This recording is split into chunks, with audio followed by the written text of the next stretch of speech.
ಈಗ ಬೆಂಗಳೂರಿನ ಇತರೆ ಸುದ್ದಿಗಳನ್ನು ಫಟಾಫಟ್ ಅಂತ ನೋಡೋಣ ಜಸ್ಟ್ 5 ನಲ್ಲಿ.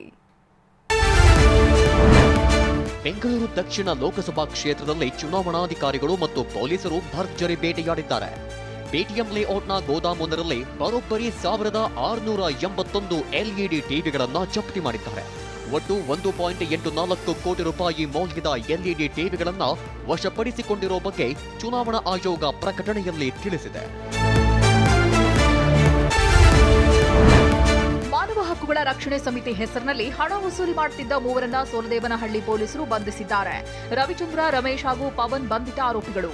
ಬಂಧಿತರಿಂದ ಬೊಲಾರೋ ಜೀಪ್, 3 ಮೊಬೈಲ್ ವಶಕ್ಕೆ ಪಡೆಯಲಾಗಿದೆ.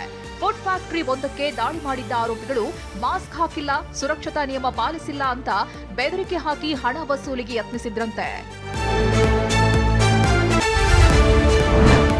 ಬೆಂಗಳೂರಿನಲ್ಲಿ ಇನ್ಮುಂದೆ ಹೊಯ್ಸಳ ಬೇಟ್ ಪೊಲೀಸರಿಗೆ ಗನ್ ಕಡ್ಡಾಯಗೊಳಿಸಲಾಗಿದೆ. ಬೇಟ್ನಲ್ಲಿರೋ ಎಎಸ್ಐ ಬಳಿ ಗನ್ ಇರಲೇಬೇಕು ಅಂತ ಸೂಚಿಸಲಾಗಿದೆ.